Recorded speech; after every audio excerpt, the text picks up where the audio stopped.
boa noite a todos. É um prazer estar aqui em mais essa live, em boas companhias. Estamos aqui, eu, Luiz Carlos Assetti Júnior, doutora Fernanda Coelho, doutora Luciana Figueiras, doutora Rosa Ramos, para falar um pouquinho sobre os desafios futuros do marco do saneamento. Um tema importante, um tema atual, um tema que interessa a todos, independentemente da profissão. Antes de começarmos, eu quero agradecer ao Unibis pelo espaço, sempre parceira, sempre nos convidando para que possamos conversar, dialogar sobre temas relevantes, temas importantes. E toda a diretoria, toda a equipe da Unibis, muito obrigado de antemão. E também a equipe ABRAPS, Associação Brasileira de Profissionais pela Sustentabilidade, que nós todos que aqui estamos hoje fazemos parte e estamos caminhando em prol da sustentabilidade. E o assunto de hoje faz parte de sustentabilidade, faz parte do desenvolvimento de cada uma das pessoas, de cada nação. Eu quero apresentar uma a uma das minhas colegas que gentilmente aceitaram o convite para que possamos estar hoje conversando. Primeiro eu vou apresentar a doutora Rosa Ramos. Ela é advogada, conselheira jurídica, ambiental e de responsabilidade social da Fiesp, vice-presidente da Comissão de Direito da Mineração da OAB de São Paulo, membro do GT de Sustentabilidade da Comissão de Meio Ambiente da OAB de São Paulo, presidente da Comissão de Direito Ambiental e Sustentabilidade da OAB de Santo André, é uma das profissionais que atuam no GT de áreas contaminadas da ABRAPS. Agora, a doutora Fernanda Coelho, advogada há mais de 10 anos, com especialização em direito ambiental, vasta experiência na área do contencioso estratégico, civil e ambiental, envolvendo principalmente questões relacionadas ao direito público, comercial e saneamento. Na área consultiva, atuou na elaboração de pareceres jurídicos, obtenção de alvarás e licenças e regularização de empreendimentos. Por fim,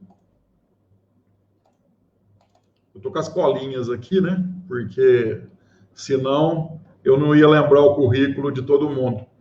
A doutora Luciana Figueiras, advogada especialista em gestão executiva e meio ambiente pela Universidade Federal do Estado do Rio de Janeiro, relações institucionais e governamentais com ênfase em política pública socioambiental, mestranda no programa de pós-graduação em Engenharia e Gestão do Conhecimento da Universidade Federal de Santa Catarina. A Luciana foi ex-aluna minha também, é um prazer tê-la aqui mais uma vez, Luciana, e obrigado de ter aceito. A Fernanda é uma conhecida de longa data, a Rosa também é uma conhecida de longa data, desde lá da Comissão de Meio Ambiente da OAB de São Paulo. Então, estamos em casa. Eu, Luiz Carlos Assetti Júnior, advogado há 28 anos, professor de pós-graduação há 20 anos, e tá bom, não gosto de falar muito de mim, não. Acho que tá ótimo isso aí. Gente, vamos falar um pouquinho do marco do saneamento, né? Vamos começar. Então, a legislação 14.026, de 15 de julho de 2020, ela trouxe várias inovações, ela atualiza o marco legal do saneamento básico, né, alterando a Lei 9984, de 17 de julho de 2000. Então, eu queria ouvir um pouquinho, né, a cada uma das minhas colegas, começando com a doutora Rosa, aí ela passa para a doutora Luciana, aí depois para a Fernanda, e a Fernanda devolve para mim, e aí nós vamos girando. Quero que vocês aí falem alguma coisa sobre o que vocês entendem do marco do saneamento, o que vocês entendem que melhorou ou que vai melhorar com esse marco do saneamento que está vigente? Doutora Rosa, a palavra.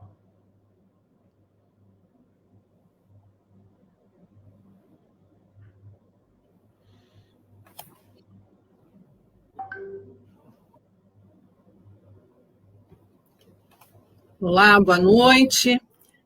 Primeiramente, eu gostaria de cumprimentar os meus colegas aqui da mesa, querido amigo doutor Luiz Coe, amigo de longa data, amigo que a gente tem a alegria, a satisfação de trilhar aí durante, eu diria, mais de uma década na mesma linha de atuação, principalmente em direito ambiental, um amigo que a gente tem a satisfação agora aqui, principalmente durante esta live, ver que as suas seguidoras, alunas, hoje sentadas juntamente com você para participar e falar desse tema tão relevante, tão importante. Isso demonstra o quanto você é querido como professor, né, e o quanto você é um bom professor. O que a gente sabe do Dr. Luiz Carlos, né, ele não quis pronunciar o currículo dele, mas eu faço questão aqui de destacar, até como uma forma de homenageá-lo, né? Você é especializado em direito empresarial ambiental, direito agrário ambiental, meio ambiente do trabalho e direito parte lá da comissão com a gente, porque o que nós temos poucos são colegas, né, especializados nesta matéria. E você também fez mestrado em Direito Internacional com ênfase em Meio Ambiente e Direitos Humanos, e hoje é doutorando em Direito. De forma que um currículo invejável que me deixa muito engrandecida a fazer parte desta mesa com você, com a doutora Luciana Figueiras, que tenho a satisfação de conhecer hoje aqui nesta live, e a doutora Fernanda Coelho também, né? Temos a satisfação de estar unidas lá agora na Abrapes, e de hora em diante, certamente nos encontraremos bastante por aqui, e também espero presencialmente daqui a algum tempo, né? Esperamos que esta pandemia vá logo embora e que possibilite nosso encontro presencial. Muito boa noite a todos que nos assistem, quero cumprimentar todos que estão aqui nos seguindo, e passar diretamente, é muito clássico, ele envolve todos nós individualmente, a sociedade toda, tanto público quanto privado, instituições, enfim, o marco legal do saneamento está diretamente atrelada à nossa vida no cotidiano, né? Todos nós necessitamos de água, todos nós necessitamos do tratamento do esgotamento sanitário.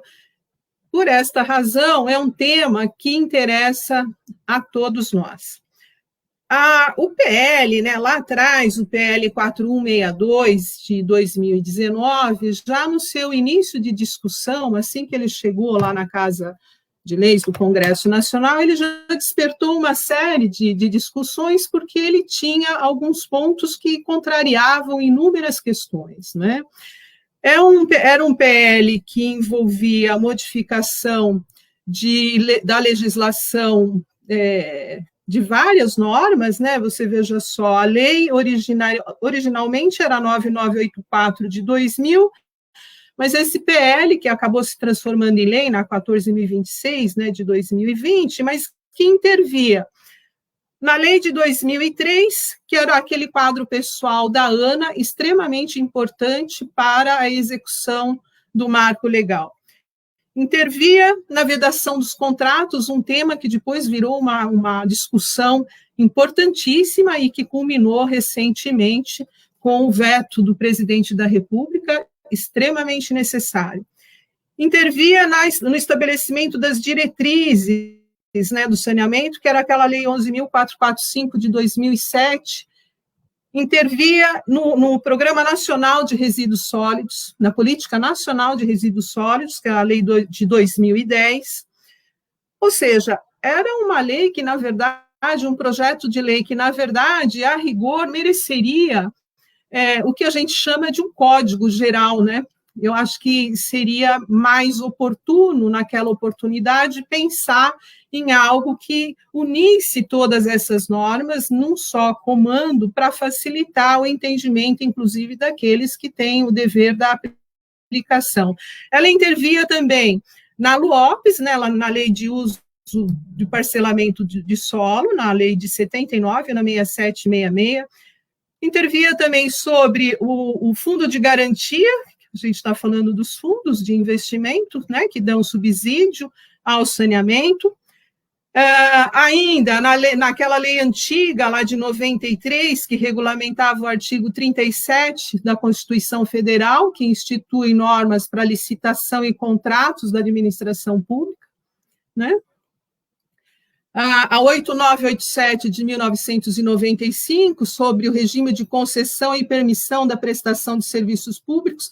Enfim, uma lei com uma amplitude enorme, que a gente, se for verificar o prazo que ela foi aprovada, né, a gente está falando de um PL de 2019, que foi aprovado com toda essa amplitude de intervenção em 2020.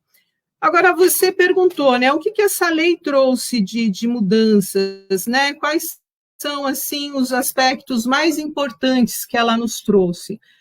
Aspectos importantíssimos, como, por exemplo, a uniformização, né, do saneamento, algo que a gente tinha dúvidas como é que o marco legal era aplicado, como é que era essa divisão de atribuições entre Estado e município, né? Outra questão importante, que culminou, inclusive, como já disse agora há pouco, no veto do presidente da República, que foi a competição no acesso aos contratos, né? A regionalização da prestação dos serviços também, um ponto importantíssimo, né? Nós temos quase 1.000 municípios com menos de 50 mil habitantes que não têm a menor condição da entrega da prestação desses serviços para a população, né? E a fixação de metas e normas de transição do antigo marco legal para esse. Talvez, né, e isso foi também muito discutido, e conforme eu disse agora há pouco, que a mudança mais significativa seria a retirada da autonomia dos estados, né, e municípios do processo de contratação das empresas. É uma verdade, né? Afinal de contas, esses recursos para esse tipo de serviço público de primeira necessidade, né, eu diria, eles são caríssimos, né? Eles são extremamente caros para a economia. Conforme eu disse agora há pouco, esses municípios com menos, nós temos municípios no estado com 5 mil habitantes, 6 mil habitantes, né, com características rurais, onde mora um habitante, às vezes a quilômetros de distância do outro. Como entregar saneamento básico para essa população, né? Então, é um marco legal que, de fato, requer, e eu diria, a intervenção e assim, que as empresas, sociedade civil, o Estado, num conjunto de esforços para colocar em prática o marco legal. Eu acho que, para esse início de fala, é isso que eu teria a dizer.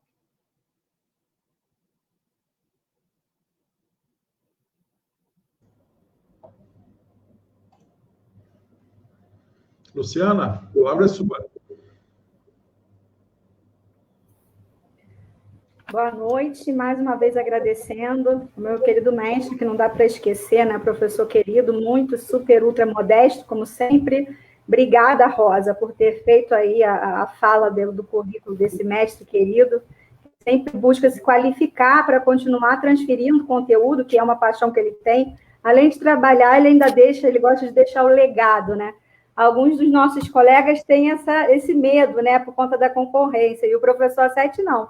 Pelo contrário, quanto mais o número de profissionais atuantes nessa nossa área, mais feliz ele fica, ele não teme concorrência. Mesmo porque, né, por que temer, né? Um grande profissional, um grande amigo, um grande professor. Agradeço mais uma vez a oportunidade de estar dividindo essa janela aqui com as colegas Rosa Ramos, que já abriu aí de forma grandiosa, fazendo essa retrospectiva da construção do nosso novo marco, né, todo o histórico das dificuldades do projeto de lei lá atrás, as adequações necessárias enfrentadas, posso dizer, Rosa, que acompanhei de perto toda essa briga aqui na Câmara, aqui em Brasília, estava lá em todas as audiências públicas, era um puxa de cá, puxa de lá, e vinha daqui, dali, não se chegava num consenso. Realmente é um verdadeiro tratado de saneamento, né? Tinha que ser realmente um código, né? Porque a quantidade de leis que se modificou, a quantidade de posturas que a gente vai ter que reverter aí de acordo com a realidade dos fatos, na hora que a gente vai aplicar a lei à realidade, né? A gente ainda vai enfrentar um novo momento aí quando ela começar a acontecer na realidade, né? E, Fernanda, muito prazer também te conhecendo agora, espero que possamos continuar estreitando aí a nossa relação profissional e enfim. Falar do Novo Marco, para mim, particularmente é uma felicidade. Como redatora de políticas públicas, eu reconheço que nenhuma lei ela consegue nascer de forma perfeita, né? Não tem como, né? As construções legais, elas são oriundas das relações humanas e são construídas por humanos, né? Nós somos falíveis, então as políticas públicas, consequentemente, não virão plenas de verdades, né? E para isso que as políticas elas são passíveis de modificação, por isso que a gente está modificando agora, né? A gente está modificando porque o que estava posto não atendia, né? Nós somos um país aí com mais de 3 mil lixões a céu aberto, grande parcela da população sem esgotamento sanitário, grande parcela da população sem água tratada, né? E o que ficou muitíssimo evidenciado com o Covid. Eu acabei de sair de uma live do pessoal Dedo de Prosa, do grupo Dicas, Mulheres em Rio, e eu estava falando exatamente disso, quando me foi perguntado, né, como que as políticas públicas podem evoluir. Podem evoluir no momento em que a sociedade não tem o básico, né? E essa política, ela veio como um clamor, tanto do empresariado, quanto da sociedade civil, quanto dos gestores públicos, né, que enfrentam uma dificuldade hercúlea para tirar do papel as grandes obras e vultuosas obras que devem ser feitas, né? Obras de saneamento básico, águas pluviais, são caríssimas, né? O gestor público municipal, por muitas vezes, não consegue fazer essas entregas, né? Então, as soluções que esse arranjo legal veio trazendo, né? Por mais que a gente esteja ainda enfrentando algumas adequações, e como a própria Rosa colocou, e eu concordo plenamente, né? A questão do veto, né? Que foi mantido com muita propriedade, e vai ser o melhor, porque a gente não pode continuar com anos de contratos cheio de vícios, com falta de transparência, né? A gente tem que renovar as políticas públicas e renovar as relações contratuais para que elas efetivamente tragam entregas, para que a gente consiga realmente entregar para o município um esgotamento sanitário, porque para a gente realmente conseguir entregar obras de águas pluviais, para a gente realmente acabar com essa realidade de mais de 3 mil lixões a céu aberto, né? Se os municípios pequenos buscar essa solução regionalizada, também trazer para o gestor público, aí eu digo aquele gestor que fica muito querendo fazer só ações que não vão gerar, né, ações populares, vamos colocar assim, o recado para ele do seguinte: olha, seu gestor, você é pequeno, você está sem perna, vamos avocar.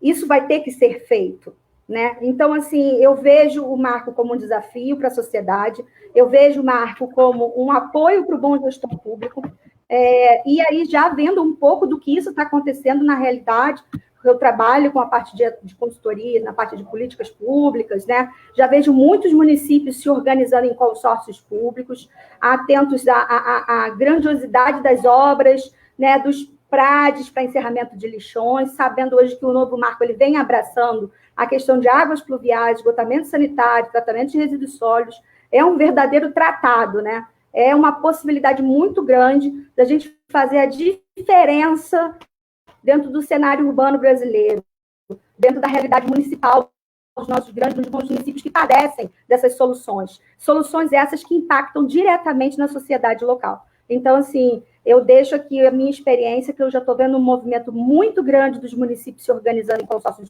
públicos, atentos ao que vai acontecer com a nova lei, né, e o que isso vai impactar na sociedade civil.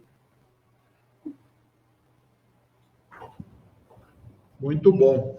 Fernanda, a palavra é sua.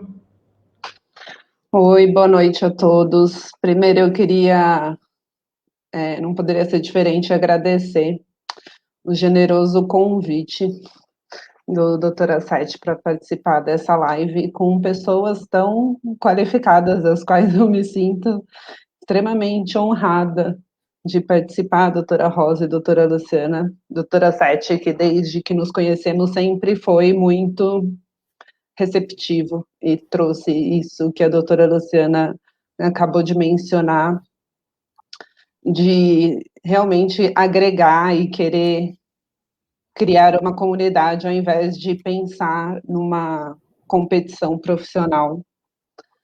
A respeito do marco legal, além das ponderações que foram feitas pelas doutoras, eu acredito que não há dúvidas de que ele era extremamente necessário, tendo vista a urgência de melhorar a situação do saneamento no Brasil.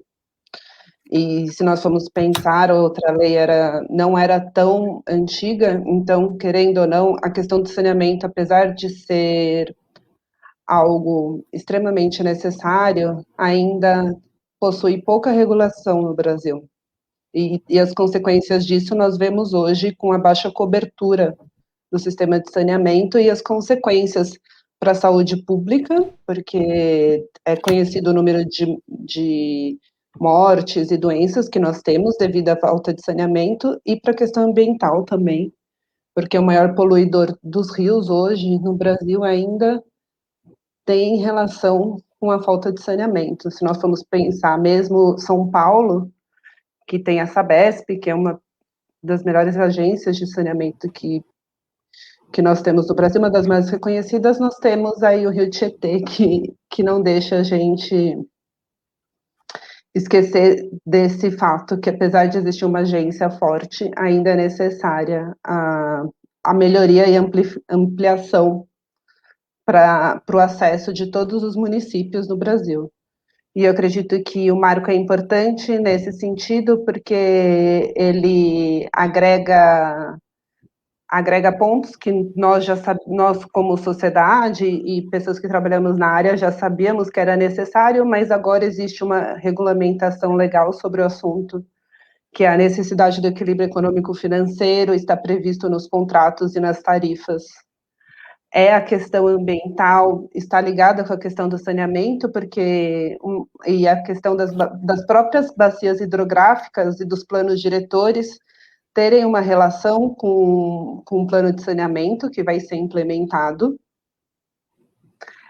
Também novas formas de cobrança dessas tarifas e taxas, prevendo a cobrança da própria disponibilização do serviço, algo que não existia antes, e a questão trazida pela doutora Rosa da prestação do serviço de forma regional.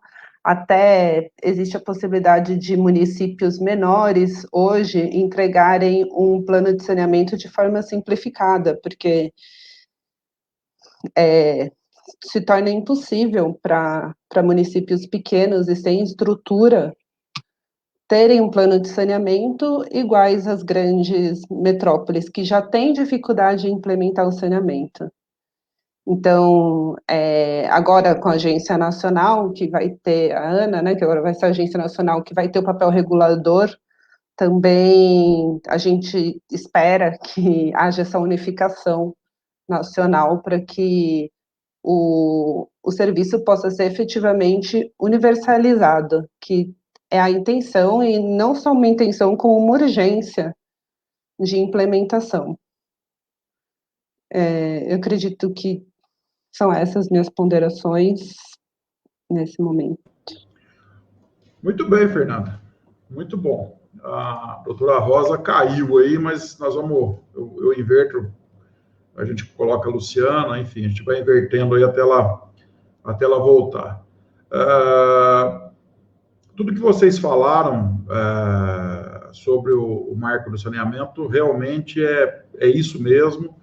É um marco, literalmente. Eu não gosto muito de utilizar a expressão marco, porque é uma lei, né? Então deveria dizer lei do saneamento, né?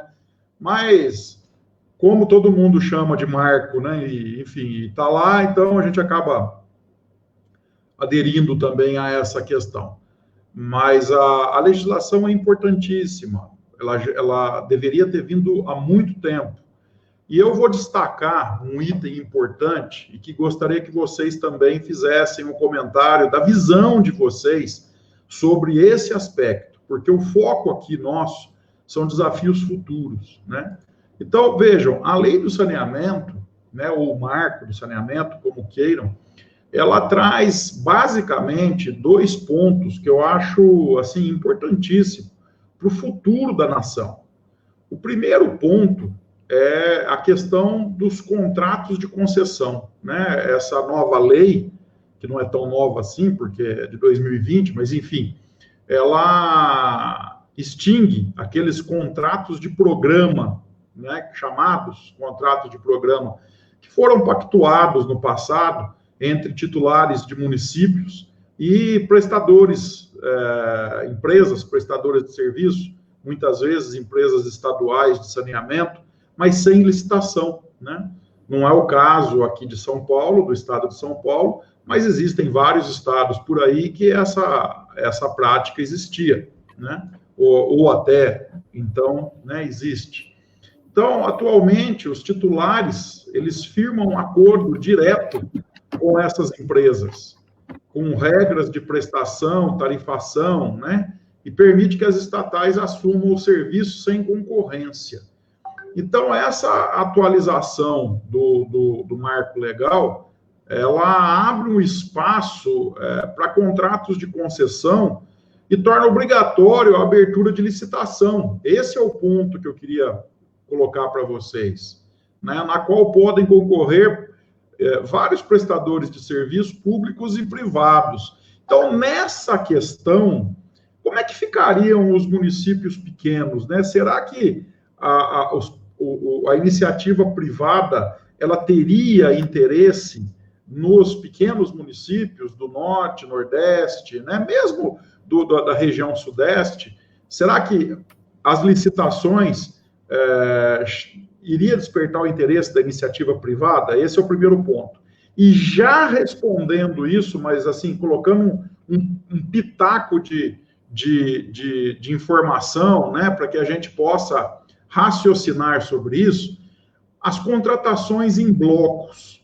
Esse item eu achei importantíssimo quando eu li na lei, que quando você, município, vai querer fazer a licitação, você não necessariamente precisa fazer sozinho, você pode fazer em bloco. E o mais legal que eu acho, né, que eu sempre falo isso para os meus alunos, o mais interessante é que não necessariamente os municípios precisam estar um do lado do outro. Olha que interessante. Pode ser bloco de município, mas assim, aleatório, né? Um município no norte, outro no sul, quer dizer, forma-se um bloco e esse bloco pode fazer essa licitação. Então, a meu ver, esse formato de blocos de município é a grande saída para que os municípios pequenos possam despertar o interesse da iniciativa privada em fazer o saneamento, né? E não vejo, assim, grandes modificações, além dessa que eu falei. Quer dizer, óbvio que nós podemos trabalhar com N outros aspectos, geração de eletricidade, geração de energia de uma forma geral, com a vinculada à questão de saneamento, mas mesmo assim, será que os municípios pequenos conseguem, né? Então, eu queria que vocês falassem um pouco como vocês enxergam essa questão da licitação dos pequenos municípios, né? E essa contratação em bloco, será que isso facilitaria principalmente os pequenos municípios? Doutora Rosa voltou aí, deixar com ela. Fala um pouquinho, doutora Rosa, o que a senhora pensa disso que eu acabei de falar? Olha, é uma pergunta extremamente complexa, que eu acho que, antes de qualquer coisa, cabe a gente colocar alguns parâmetros, e principalmente as últimas pesquisas que nós tivemos, exatamente para mostrar o cenário, né, do saneamento básico no país, né? Recentemente, o IPEA, ele fez uma pesquisa, talvez até a doutora Luciana esteja conheça mais esses pontos desta pesquisa, mas, no entanto, eu li a pesquisa, anotei alguns pontos, e acho importante, antes, a gente colocar a reflexão.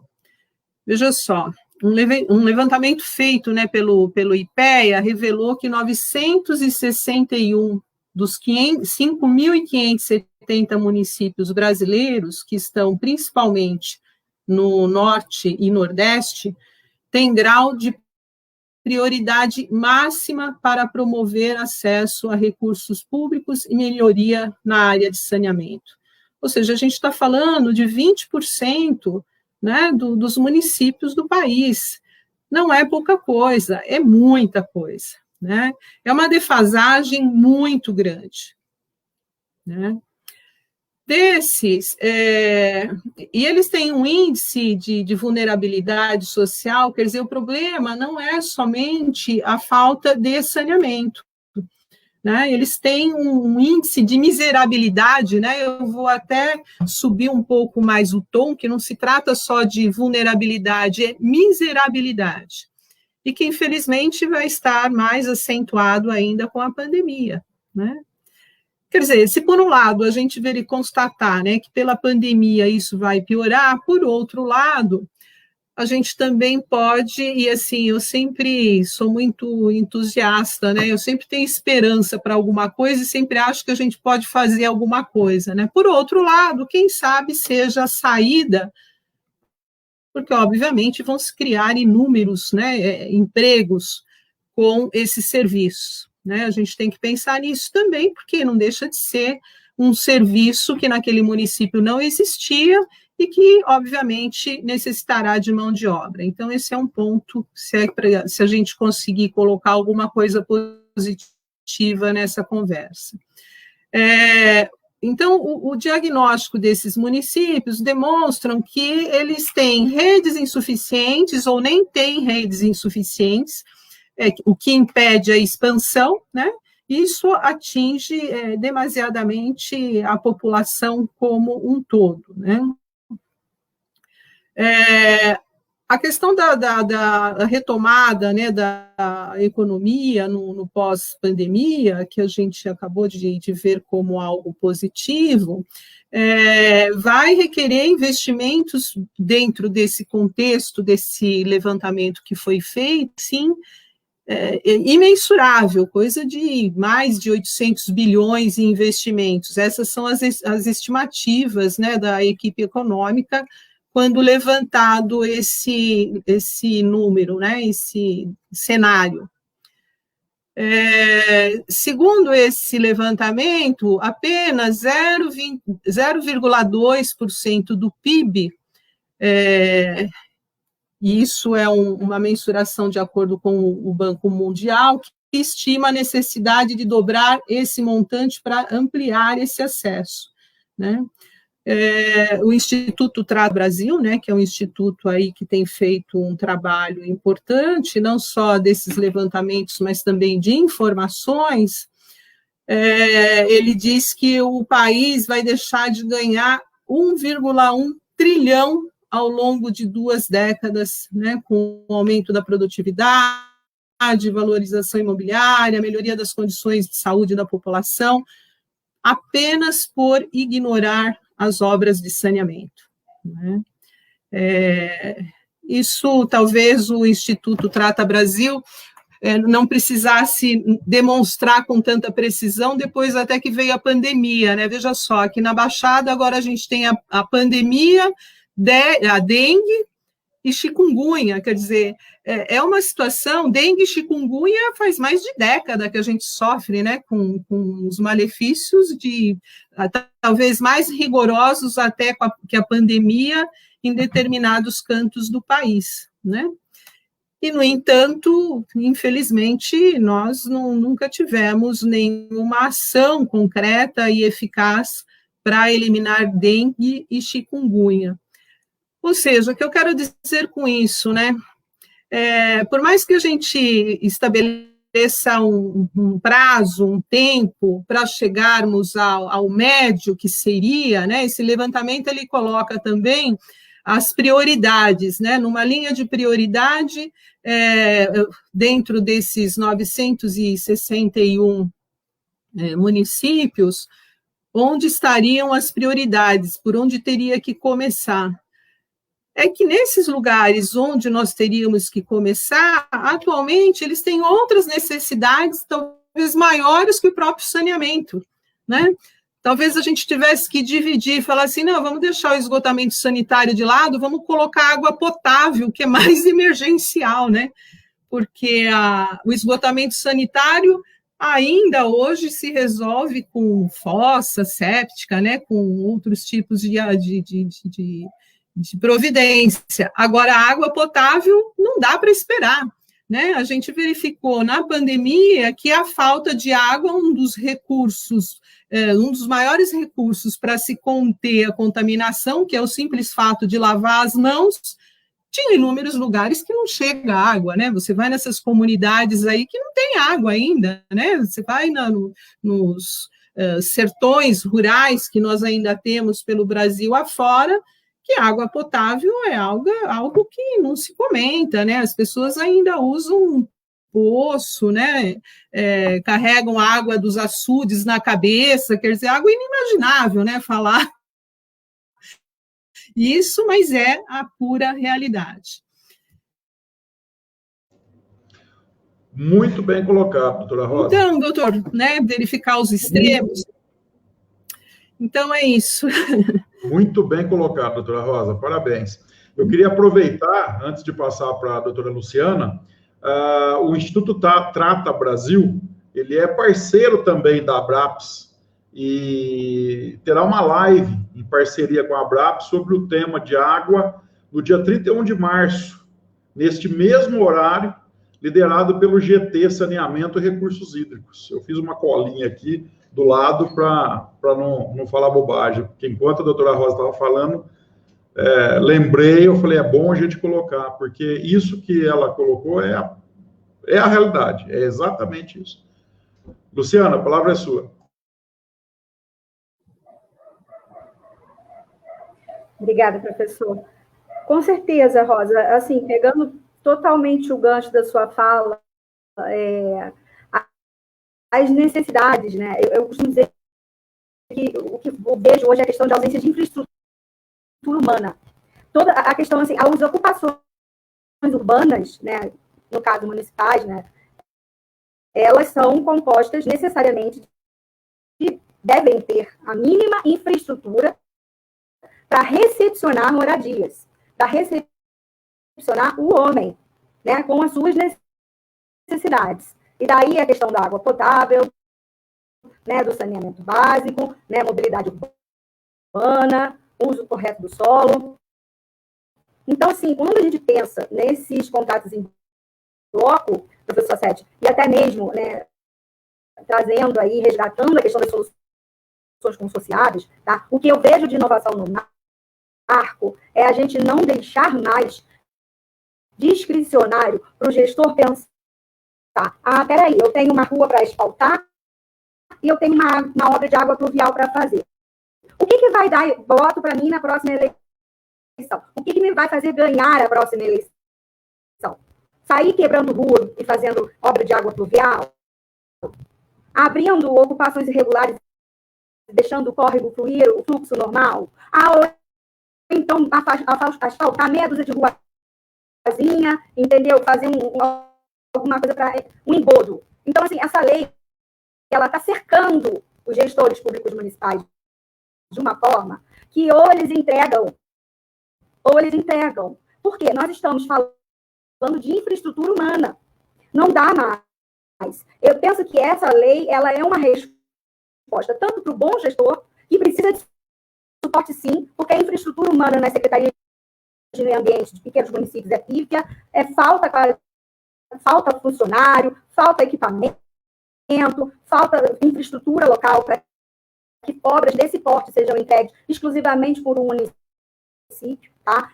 Quando eu digo pequenos municípios, tá? E como também o mau gestor que fica empurrando com a barriga as obras de infraestrutura humana necessárias para viabilizar a existência humana naquela unidade da federação. Então, assim, ela vem como uma resposta, né? O bom gestor já está se organizando, já está procurando saber, opa, vamos lá, o que eu posso fazer? Porque existe uma coisa também, a gente sabe que obras desse volume são obras caríssimas. Então, seja recurso público ou recurso de investimento internacional, ninguém vai querer aportar para a gente ver obras por aí sem ser entregues. Então, o investidor, ele quer segurança jurídica. Ele não quer puxadinho, né? Porque o que a gente tem hoje no saneamento básico brasileiro são os puxadinhos, né? Tá acabando o prazo, vamos fazer um puxadinho? E empresas que não entregam. Agora, a gente tem que generalizar. Hoje eu vi o presidente da Sabesp falando na televisão, a Sabesp entrega. Então, o que a gente tem que olhar? Tomou o serviço, prestou o serviço. Tem ótimas empresas que tomam o serviço, são públicas e entregam o serviço. O que tem que acontecer hoje é que os tomadores têm que entregar, entendeu? E você só conseguir renovar um contrato quando a entrega está sendo feita. Porque se você entra numa concorrência com qualidade, a sua qualidade vai fazer mais alto, vai falar mais alto e você vai levar.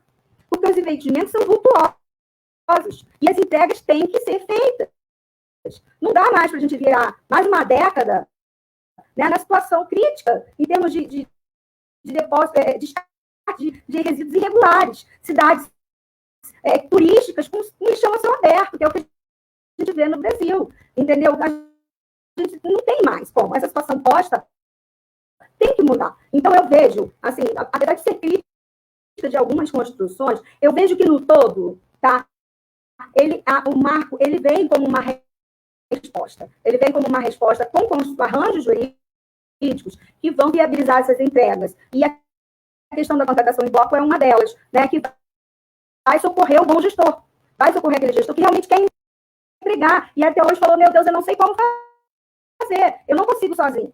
Então, sabe, eu vejo essa luz no fim do túnel para eles. E também vejo, de outra ponta, uma segurança jurídica muito grande para o investidor que quer colocar recurso naquele empreendimento vultuoso, né? Nós temos um grande mercado de oportunidades. Se a gente pegar o Brasil e colocar assim, o que tem de obras de infraestrutura nesse sentido a serem feitas?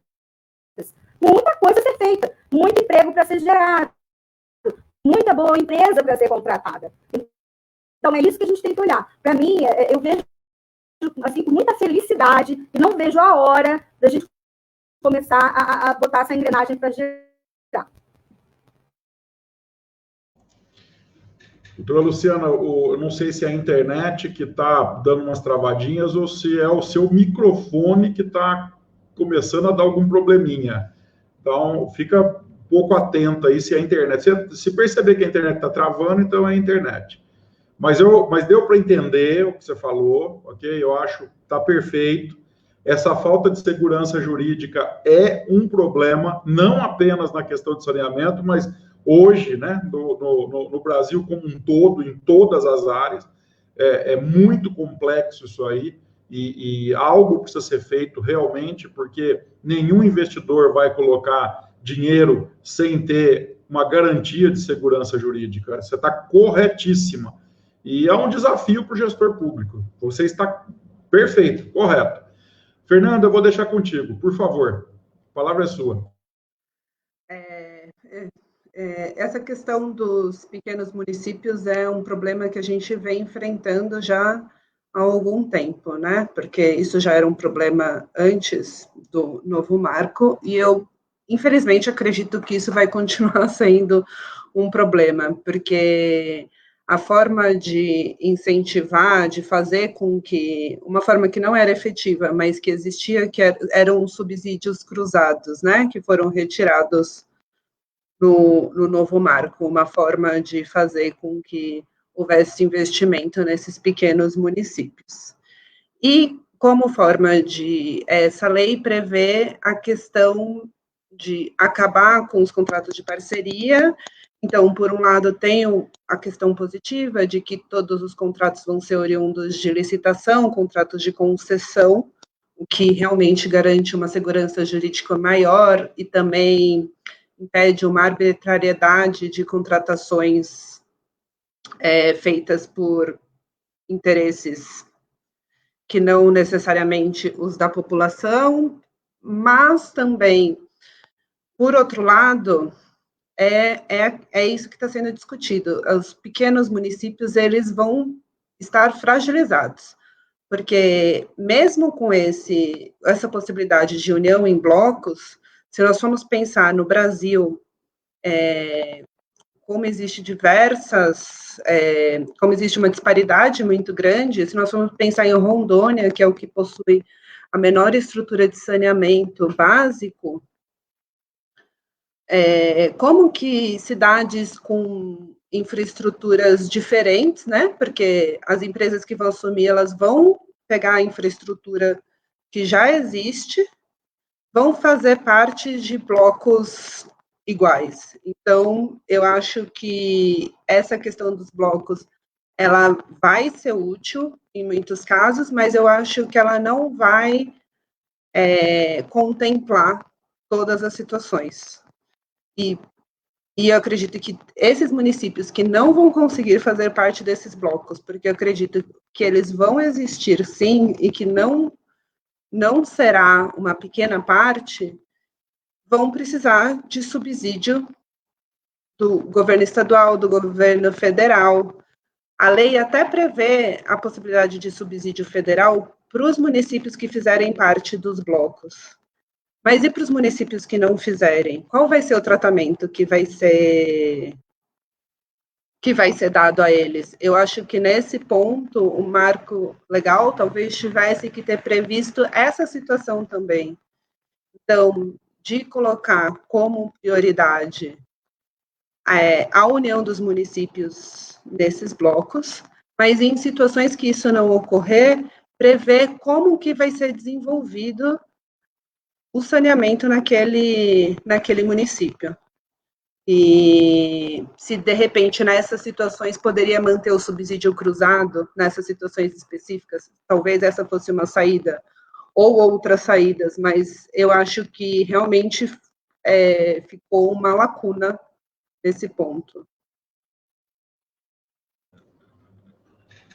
Fernanda, concordo contigo, concordo plenamente, porque mesmo com a contratação em bloco, existe uma desigualdade muito grande, mesmo envolvendo cidades pequenas, eu concordo com você.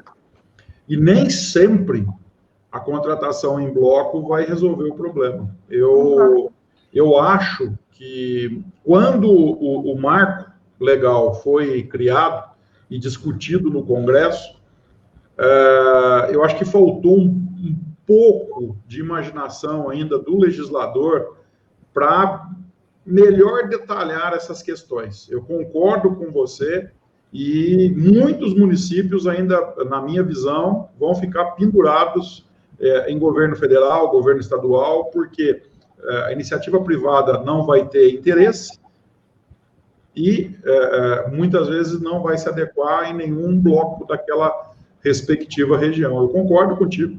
É algo que precisa ser pensado e urgente, porque nós não estamos falando de 1 ou 2 municípios, não. Vários vão estar nessa frente.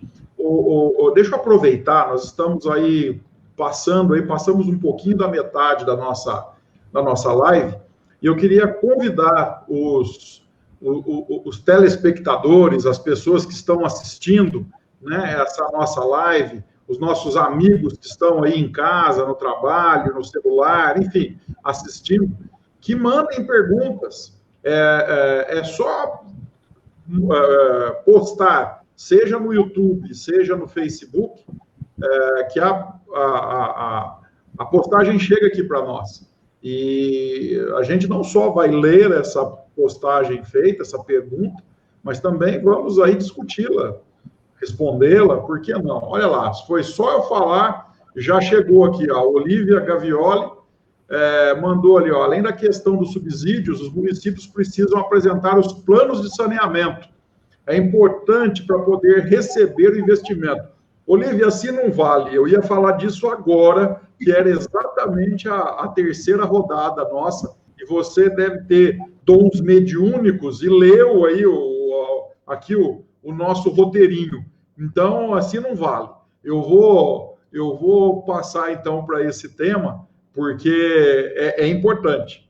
Então, vejam, meus amigos, os planos municipais e regionais, né, o marco legal, ele não pode apenas ser no município, ele tem que ser regionalizado, porque nós não podemos ter disparidade. Então, o marco legal, ele exige que os municípios e blocos do município implementem planos municipais e planos regionais de saneamento básico, para que seja levado isso ao Estado e à União, aonde poderá oferecer apoio técnico e financeiro para a execução dessa tarefa. Então, os planos municipais e regionais, eles sejam eles feitos individuais ou em blocos, né, blocos de municípios, como nós citamos, eles devem implementar os planos municipais e regionais de saneamento básico, informando ao Estado e à União que efetivamente vai poder, seja Estado, seja União, oferecer apoio técnico, financeiro para essa execução de tarefa. Porém, esse apoio está sujeito a uma série de regras, entre as quais a adesão a sistema de prestação regionalizado, concessão ou licitação da prestação de serviço, com substituição de contratos vigentes, adequação de metas, uniformização de prazos de vigência de contratos e muitos outros, né? Eu vou ainda inserir ainda a questão de transparência, aquela velha forma de fazer contrato público já não tem mais espaço. Nós precisamos de contratos transparentes, contratos onde não apenas os tribunais de contas façam a vistoria e fiscalização, mas também as câmaras de vereadores e também associações criadas para essa finalidade, como, por exemplo, eu cito os observatórios que estão sendo criados Brasil afora para fiscalização de recursos financeiros do ente público, do ente local, municipal. Então, eu queria que vocês agora passassem a trabalhar esse tema comigo, né? Aproveitando aí que a Olívia trouxe essa pergunta, né, essa colocação para nós, lembrando que ela é coordenadora do GT de Recursos Hídricos e Saneamentos da Abraps, e eu deixo aqui meu abraço para ela, e vamos passar aí a palavra à doutora Rosa, para que ela fale um pouquinho, deixa eu só ler aqui antes, a Olívia Borges. Vocês entendem que o novo modelo de negócios vão conseguir atender os aspectos econômicos, modicidade da tarifa e equilíbrio econômico-financeiro do contrato e o social, universalizar o serviço? Olívia, aquilo que nós falamos, cidades pequenas, minúsculas, não sei, vai ter problema. Nós falamos disso agora há pouco. Eu particularmente, acredito que não será fácil para os municípios pequenos. Doutora Rosa, vamos lá, deixando a palavra com a senhora. O que a senhora entende? Como é que é a visão da senhora sobre essa questão agora como o município deve proceder? Como deve ser a lição de casa para que ele possa ter acesso a tudo isso que está no marco do saneamento? A palavra é sua. Muito bem, Olívia, obrigada pela pergunta aí, muito pontual, né, e muito relevante nisso tudo que a gente está falando.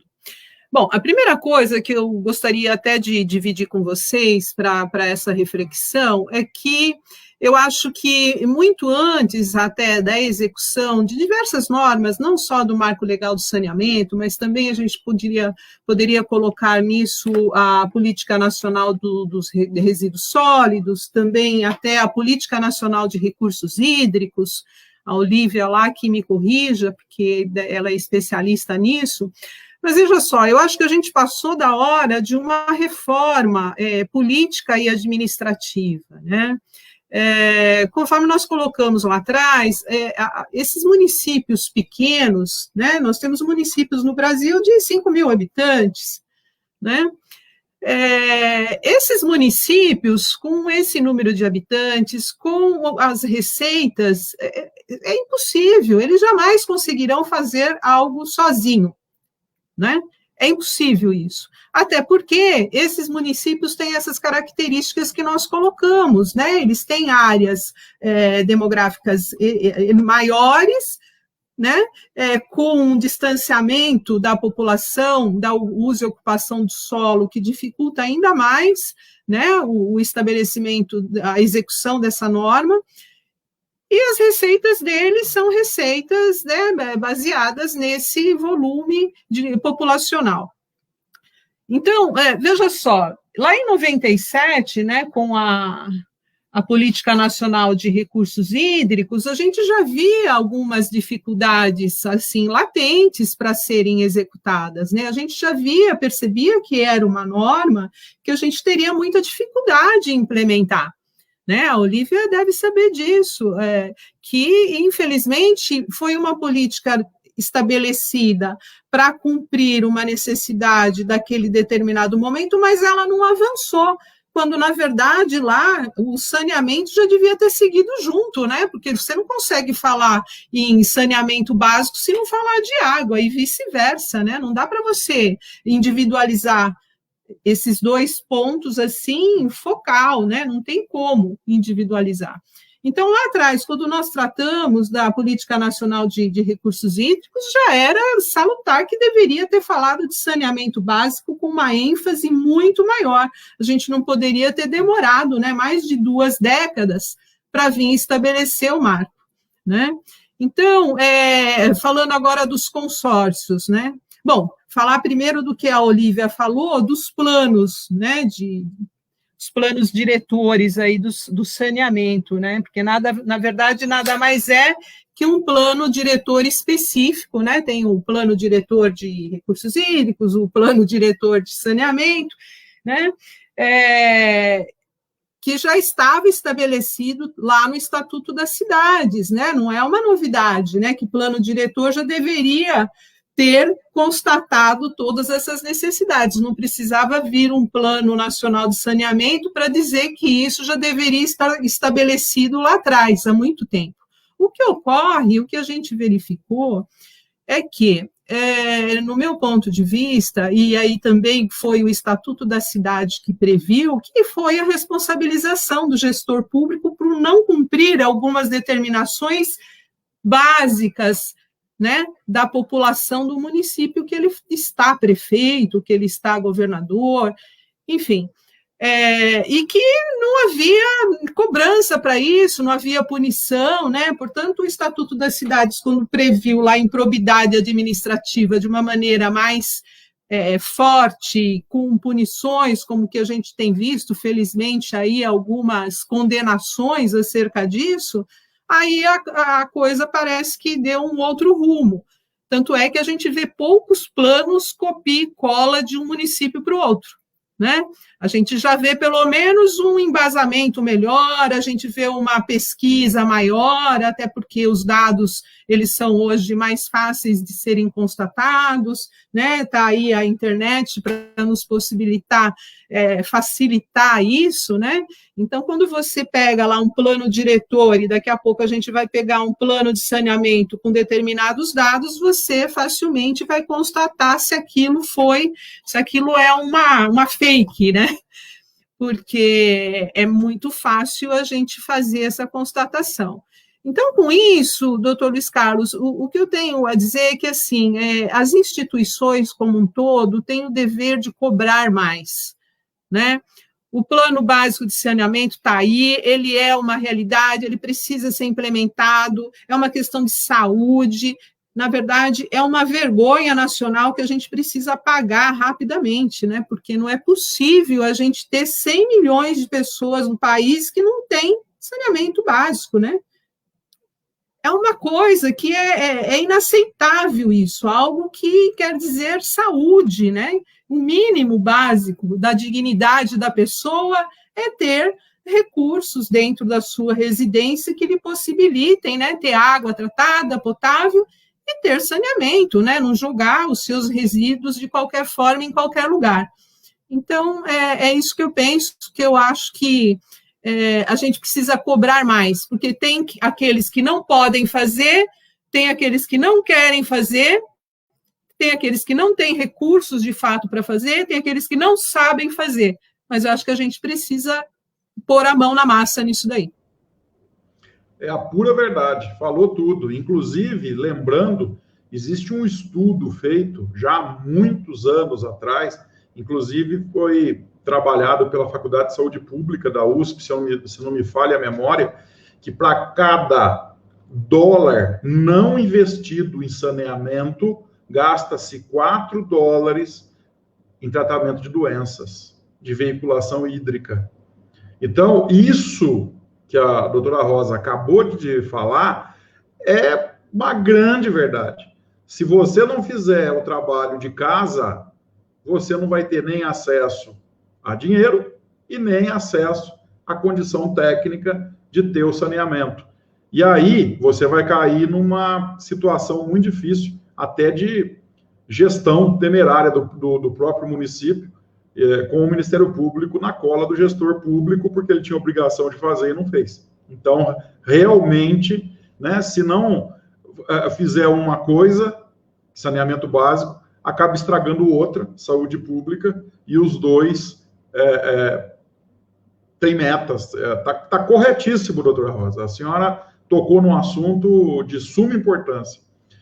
Doutora Luciana, a palavra é tua.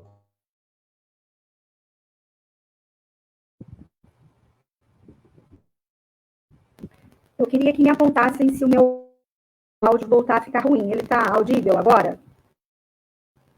Está audível, mas percebe-se que está com alguns barulhos de fundo que deve ser do microfone. Mas dá para entender. Vamos lá. É que eu estou com o microfone do computador. Se ficar muito ruim, me apontem, por favor, que eu vou para o celular. Mas eu acredito que é a minha internet, não é o microfone. Enfim, essa questão toda é muito grave de falar, porque as obrigações municipais, né, Distrito Federal, né, os entes, de terem os planos, seja plano de saneamento, seja plano integrado, né, de resíduos e saneamento, de acordo com o tamanho, né, do ente, não é de agora, né, é uma obrigação antiga. Então, o que falha hoje, e a Rosa foi cirúrgica, tá? É o controle. É o controle. Eu vou deixar aqui um exemplo, tá? De uma colega que atua em São Paulo, na Secretaria de Estado de São Paulo. O Estado de São Paulo hoje tem um mecanismo de GRI, gerenciamento, no qual ele controla essas atividades. O município que não faz o dever de casa. Quando o prefeito vai lá bater na porta do governador, pedindo um caminhão, pedindo esteira para a cooperativa, que seja infraestrutura, ele chama a equipe da gestão da secretaria e fala: vamos lá, você não apresentou o seu plano, você não está apresentando as informações para a gente ter o nosso controle aqui. Como é que você está me pedindo infraestrutura se você não está fazendo o seu dever de casa? Então, assim, o Brasil, ele é gigante, né? Nós estamos numa federação, né? Cabem vários países da Europa dentro do Brasil. Nós temos um país de configuração continental. Por isso que eu vejo uma grande oportunidade agora da gente separar o bom gestor do mau gestor. E, assim, o que me conforta é que, pela minha área de atuação, eu estou vendo muitos bons gestores. Porque não falta informação, tá? Conteúdos. Hoje, por exemplo, não basta só você ter o plano, né? Você hoje tem que estar lá com o Sistema Nacional, né? Nacional de Informações preenchido, CNIR. Tem que estar preenchido também. Você chega em alguns municípios, você fala CNIR, a pessoa fala CNIR e te olha assim, estranho, não sabe do que você está falando, né? Existe um diagnóstico da Confederação Nacional dos Municípios que 50% dos municípios brasileiros, tá, hoje, ou não tem planos, ou se tem planos, esses estão desatualizados, ou seja, inaplicáveis. Então, se você não tem programação, como é que você vai executar? Né? Eu presto consultoria para alguns municípios que estão se organizando, querendo se organizar como consórcios públicos, né? Querendo fazer o encerramento do lixão, querendo se organizar para fazer uma nova área para disposição de aterros, tratamentos, e entre outros. Eu falo, mas olha só, vocês têm que fazer o dever de casa. Cadê o seu plano? Né? Aqui você, pela sua cidade, você pode fazer um plano integrado de saneamento com resíduos sólidos. Cadê a sua lei de cobrança de taxa de lixo? Né? Como é que você vai implementar isso se o seu recurso não atende isso? Cadê a lei do grande gerador? Então, assim, o dever de casa, de políticas públicas, né? A programação, né? O nosso país é um país de comando e controle. Exatamente. Para que você possa implementar ações, você tem que ter a política prévia, as ações que você pretende executar. Então, o município, como unidade gestora de políticas públicas urbanas municipais, ele tem que entender, meu áudio está ruim de novo, né? Ele precisa entender que ele tem que implementar as políticas públicas locais. Sem isso, ele não consegue executar infraestruturas locais. Luciana, infelizmente teu áudio realmente ele tá com barulho, tá? A gente consegue entender o que você está falando, mas realmente fica com barulho, fica um pouco, fica meio complicado. Tem hora que a gente não consegue compreender exatamente as palavras, ok? Mas a tua fala está perfeita. A gente realmente nós temos que trabalhar essa questão que os municípios eles têm obrigação de fazer o dever de casa, eles têm obrigação de fazer todo aquele trabalho básico necessário, como, por exemplo, toda a parte de infraestrutura. E saneamento é uma das partes da infraestrutura de um município. E já foi a fase, né, de que alguns políticos achavam que não era importante investir em saneamento porque não dava voto. Nós não estamos hoje falando se dá ou não voto. Nós estamos falando de duas coisas. Primeiro, que existe uma legislação que precisa ser seguida, cumprida. Segundo, que existe prazo para que isso seja feito, sob pena do município ficar sem recursos, inclusive. E ainda, né, numa situação de infringência da legislação que está vigente, tendo o gestor público problemas com tribunais de contas e Ministério Público. Então, isso é importante da gente citar. Fernanda, eu vou deixar contigo. A palavra é sua. Eu acredito que eu tenho pouco para acrescentar por tudo que foi dito. A questão, eu já falei anteriormente que, infelizmente, o Marco Legal não previu suficientemente bem os pequenos municípios e municípios que, na verdade, nem são tão pequenos, mas que têm uma infraestrutura muito baixa de saneamento, de como eles vão se tornar atrativos para que as empresas queiram investir. Nesse caso, eu acredito que teria que ter um subsídio, sim, do Estado e da própria União. E como isso não existe, como a situação que nós temos é essa, o caminho é, conforme foi dito pela doutora Rosa, a cobrança, né? Felizmente, muitas vezes a população ela não tem nem condições de cobrar por falta de conhecimento, por falta de acesso, por todas as limitações que a gente conhece. Então, os mecanismos de cobrança têm que ser esses que foram mencionados pelo doutor Assad, que é o Ministério Público em cima, o próprio TCU, o gestor com a possibilidade de responder pessoalmente por uma possível improbidade por não ter feito os investimentos corretos, ter uma pena por não apresentar o plano.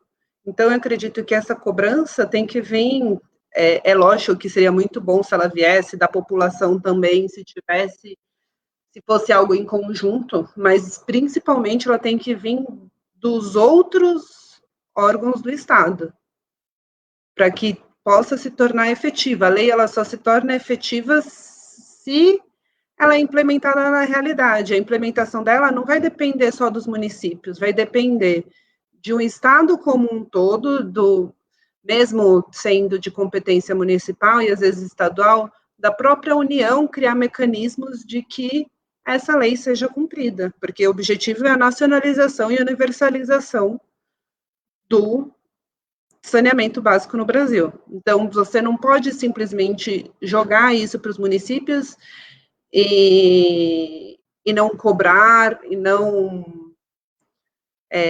responsabilizar ativamente o não cumprimento do que está estabelecido na lei. Eu acredito que esse é o único meio de tentar melhorar e tentar universalizar o sistema de saneamento básico no país. Fernanda, concordo plenamente contigo. Perfeito. Eu até quero me desculpar que eu cometi um ato falho, né? É improbidade administrativa. Eu falei gestão temerária, sei lá de onde. Né? Não ouvi isso. Agora que você falou, eu falei, opa, nem percebi que eu preciso fazer a correção, né? Mas é isso aí, você está perfeita. Se o gestor público não fizer a lição de casa, ele vai ter problema. E eu vejo um pouco além, tá? Eu vejo que os vereadores também acabam tendo parte dessa responsabilidade.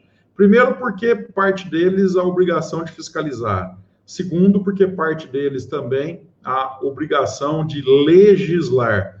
E muitas vezes o município não comporta uma legislação para que cumpra tudo isso que o marco legal exige.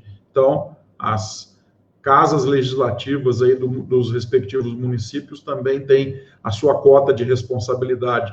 Precisa tanto o legislativo municipal quanto o executivo municipal dar as mãos e caminhar juntos para que isso possa ser resolvido. Bom, vamos lá. Eu quero aqui agradecer a Olívia.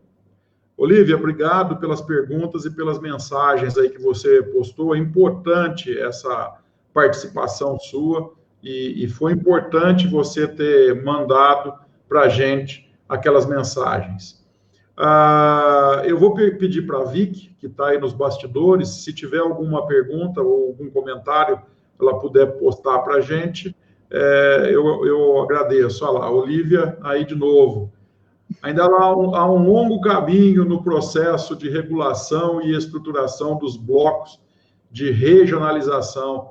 Sem dúvida, Olívia, sem dúvida. Nós estamos ainda, na minha visão, engatinhando para que essa situação possa acontecer.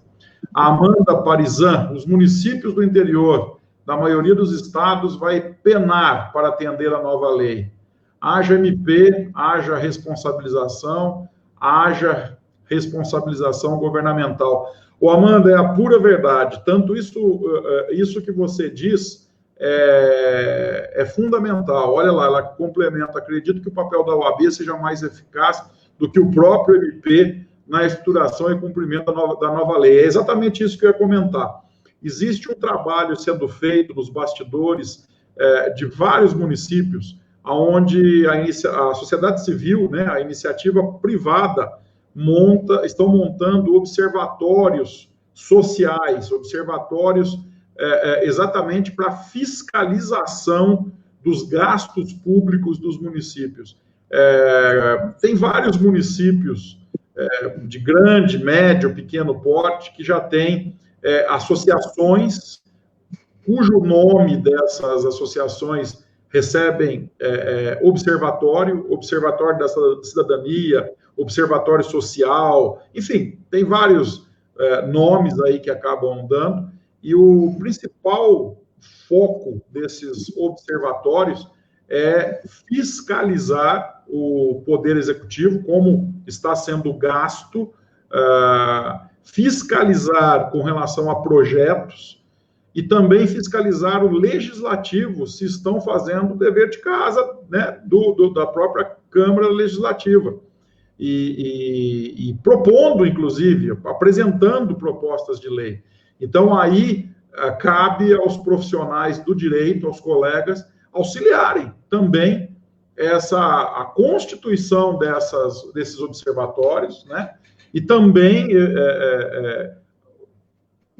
ajudar, né? No que puderem, novas leis, novas ideias, para que a coisa possa andar. Então, eu concordo com você que o papel dos advogados, eles, enquanto ali membros daquela sociedade civil, têm papel fundamental. A Olívia, novamente, foi uma excelente aula de vocês. Parabéns pelo tema e pelo debate. Obrigado, Olívia. Você teve participação ímpar aqui, porque você também ajudou a desenvolver o tema. Vamos lá. O Vicky, se tiver mais temas, mais perguntas aí, pode soltar, não tem problema. Nós já estamos na parte final. Eu vou soltar aí um último item para que possamos debater e depois nós já vamos partindo para encerrar essa live, porque nós temos... o tempo está quase em cima. Então, essa última parte, eu quero falar um pouco e colocar algumas perguntas, ou uma pergunta, para que as minhas colegas, doutora Rosa, doutora Luciana, doutora Fernanda, possam nos brindar aí com a visão de cada uma delas. 2 itens finais que eu acho importantes. O detentor dos recursos, para que haja projeto, para que haja o desenvolvimento de projeto, é da União, isso não resta dúvida. Então, pelo que está previsto no marco do saneamento, fica estipulado que essa alocação de recursos públicos federais e os financiamentos com recursos da União ou com recursos geridos, né, ou operados por órgãos ou entidades da União, serão feitos em conformidade com as diretrizes e objetivos estabelecidos e condicionados à observância das normas de referência para a regulação da prestação de serviços públicos de saneamento básico expedido pela ANA. Então, aí vem o primeiro ponto que eu quero colocar. Será que a sociedade civil vai estar ou já está participando da ANA para que possa ter porque vai ser um funil, né? Olha, nós vamos pegar esse recurso público e vai ter que ser feito assim, assim, assado. Então, quem vai estar trabalhando de acordo com as diretrizes que a ANA, que as referências que a ANA criar ou editar, é que vão estar no jogo. Quem estiver fora não vai estar no jogo. Então, a primeira pergunta que eu deixo, né, será que a ANA vai ter uma condição tripartite dessa... vai ser uma comissão? Como é que vocês veem? Vocês já têm conhecimento de como isso vai funcionar? E a segunda coisa que eu queria perguntar, um comitê interministerial de saneamento não seria melhor para melhorar essa articulação institucional entre órgão federal, entre essas empresas de saneamento básicos, seja ela pública, seja ela privada? Será que um comitê interministerial facilitaria ou criaria maiores problemas por ter a questão política por trás? Então, essas 2 perguntas que eu queria deixar para vocês, porque nós precisamos também ter essa visão. Quem regula vai estar regulando puramente a questão técnica, ou será que nós vamos ter problemas políticos também? Doutora Rosa, deixo com a senhora para a gente já ir caminhando para o final.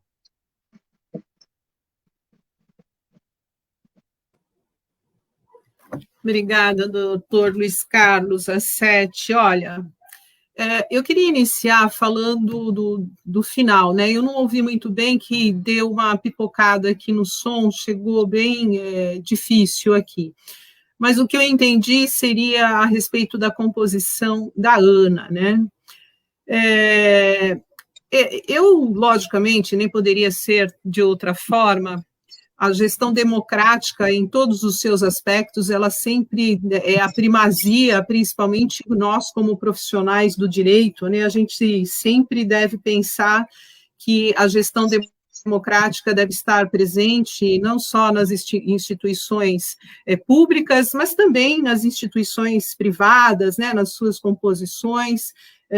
Somos parte aí de uma instituição como o OAB, e tem várias outras aí com tanta relevância, né, em decisões, inclusive públicas, né, porque a voz dessas instituições são relevantes. Bem, falando nisso, o que eu quero ressaltar?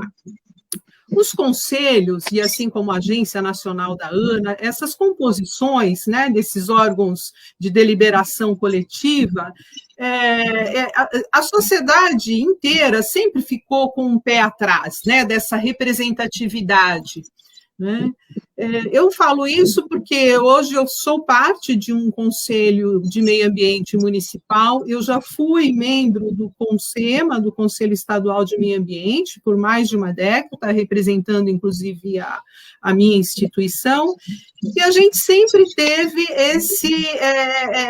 esse problema, né, da representatividade. A gente vê que elas não são, elas são confiáveis. Quem atuou lá sabe que elas são confiáveis, no entanto, essa confiança, ela para a sociedade não é transmitida de fato de forma como deveria ser.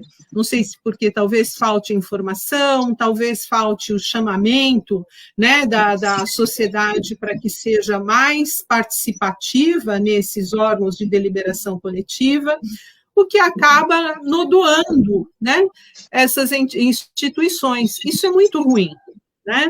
Então, quando se coloca na norma que a Agência Nacional, né, é que fará a maior parte da gestão, né, do marco legal do saneamento, que toda a legislação, enfim, os comandos mais importantes, né, da implementação do saneamento ficarão a cargo da ANA, quer dizer, as deliberações todas decorrerão da Agência Nacional da Água. Isso leva, primeiro, a gente já tem logo a noção que é um órgão político, né? Não importa quem está lá sentado na cadeira, mas é um órgão político. Então, eu sempre fui de que deveria se criar um comitê remunerado, né, que tivessem pessoas extremamente capazes, que pudessem ser cobradas, né, pudessem ter produção estabelecida de atividades e que, de fato, elas fossem diariamente, né, você pudesse ver o resultado dessa atuação. Esse é o meu ponto de vista acerca da ANA, um órgão que está aí, conforme nós falamos, né? A ANA ela foi criada desde 2003, quer dizer, temos esse órgão há mais de quase 2 décadas, né? Que está lá a ANA funcionando. Mas, enfim, eu acho que só sob esse aspecto da sua existência e suas atribuições. Tem razão, a questão da econômica, né, que você colocou, o projeto de lei, o artigo 12, né, da lei que teve alteração, aliás, o artigo 12 do artigo 50, né, da lei 11.445, que teve a sua alteração pelo artigo 7º do projeto e que foi vetada, o que ele colocava? Né, que a União apoiará com a disponibilização de recursos federais e com o fornecimento de assistência técnica a organização e a formação dos blocos de serviços de saneamento regionalizada na forma desta lei. E ele foi vetado, e as razões do veto, quando você se debruça, né, em cima dele, das razões do veto, você verifica que eu tenho dúvida se ele, de fato, deveria ser vetado nesse parágrafo 12, né, porque ele fala o seguinte, que em que pese a boa intenção do legislador e ressaltando que atualmente a União já apoia a estruturação de blocos de saneamento básico, a finalidade de fazer concessões nos termos lá das diretrizes traçadas nas políticas públicas delineadas pelo governo federal, verifica-se que a propositura, ao impor o apoio na forma desta lei, contém óbice jurídico por não apresentar a estimativa do respectivo impacto orçamentário e financeiro, né, em violação às regras lá do artigo 113 do ADCT. Ora, bolas, mas essa lei, ela não foi firmada, né, ela não foi fixada sem conhecimento mínimo de qual é o buraco que a gente tem, né? Não seria difícil verificar qual seria o rombo, né, necessário para cobrir essa demanda. Então, eu achei que as razões do veto não tiveram muito sentido de ser. Nisso, eu convoco a doutora Luciana, que é especialista aí, que trabalhou nessa redação, se ela consegue enxergar dessa mesma forma. Deixa eu só comentar uma coisinha antes, Luciana. Rosa, só para você saber, no ano 2000, lá atrás, de 2000, acho que foi 2000 a 2002, ou foi 99 a 2001, não, acho que foi 2000 a 2002, se eu não estou... foi isso mesmo. Eu fiz parte da Comissão de Meio Ambiente da OAB de São Paulo, né? E eu era presidente da Subcomissão de Recursos Hídricos da OAB. Então, lá atrás, eu já fiz uma campanha para todas as subseções, tanto as que estão na Grande São Paulo, quanto as que estão no interior, para que pedissem assentos tanto nos comitês de bacia hidrográfica, quanto nos CODEMAS dos respectivos municípios, né? Porque isso que você citou é muito importante. A OAB, o CREA e tantos outros órgãos de classe têm que participar, têm que ser ativo, têm que estar presente. É a sociedade que precisa desses profissionais. E é a contrapartida que cada um de nós pode dar para a sociedade pelo que nós recebemos.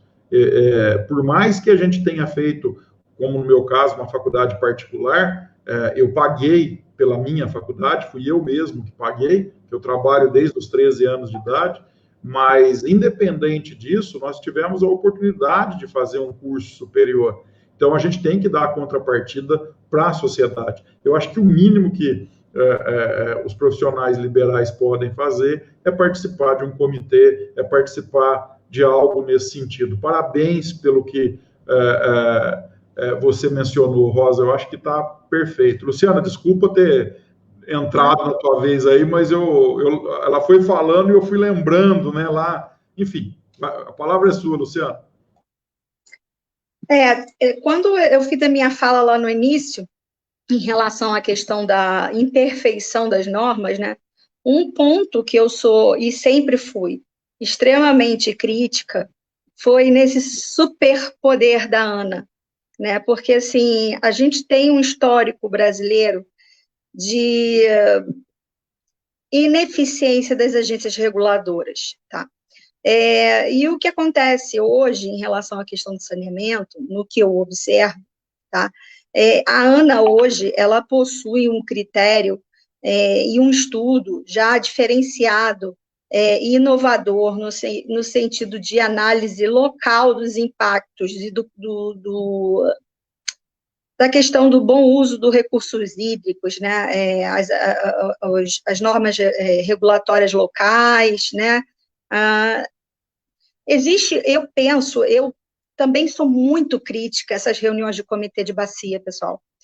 A gente, pelo Instituto Agenda Urbana, no qual compõe, a gente já teve a oportunidade de participar de algumas audiências, reuniões dos comitês de bacia. Esses recortes de comitê de bacia, de impacto de bacias locais, eu, particularmente, tenho uma crítica gigante a essa estrutura toda.